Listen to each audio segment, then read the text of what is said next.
It's good to see you again, Congressman. Okay, these new reports that are coming in, they seem to be some conflicting information that's coming out of the White House. Now President Biden says he will not let Ukraine join NATO in a peace deal with Russia. This is coming ahead of NATO's annual summit July 9th.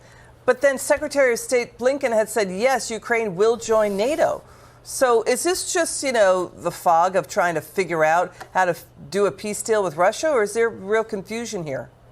Well, it could be the fog in President Biden's brain. I'm not sure. He might not know what Anthony Blinken is saying. He might actually not know what he's thinking. So I think it's just the continued confusion and mixed messages from the administration that just hopes the problem will go away and thinks that the answer is to continually throw more money and more American weapons at it. And so it's apparent, though, that they're not on the same page, that they haven't spoken to one another. And what's really apparent, and I kind of ferreted this out with Secretary Blinken about a week and a half ago, is that there is no plan. They have no plan. As a matter of fact, we in Congress and the Republican House of Representatives have asked for their plan for months on end now, and they have not produced it. So no one should be surprised that you're not hearing about a plan now. They don't have one.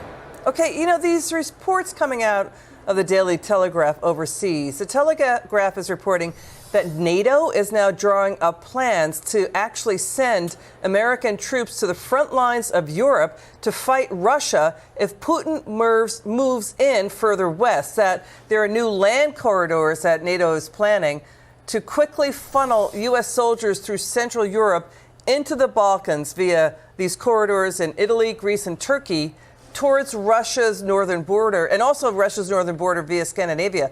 I mean, is this true, or is this just contingency planning war exercises? What do you think of this story? Well, I'm concerned about it. We don't answer to NATO. They don't command any troops of America on the battlefield, and they don't make decisions for us. Unfortunately, President Biden has continued to project weakness, which might allow them to think and to believe that they can do that. But, Ukraine, as we all know, is not a NATO country, so no Article 5 commitment is required there. And, while we might have troops and equipment stationed in the area, I think it'd be a shock to the American people to find out that somehow their sons and daughters are being commanded by a globalist organization without the direction of the United States Congress, who is the only one with the authority for the United States of America to declare war.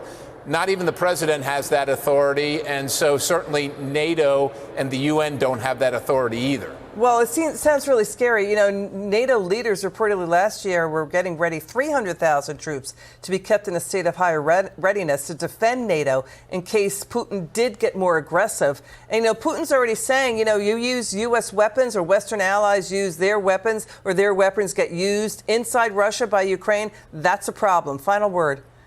Well, it might be a problem for Vladimir Putin, but it's a problem for the United States that he's using Chinese and Iranian as well as Russian weapons. So we're not going to be kowtowed or intimidated by Vladimir Putin, but we're also not going to send our sons and daughters to another endless war where the United States has a very specious interest and where there is no plan, and the interest or the plan have not been outlined by this president. Congressman Perry, thanks for helping us break that story down. We'll stay on it. It's good to see you again.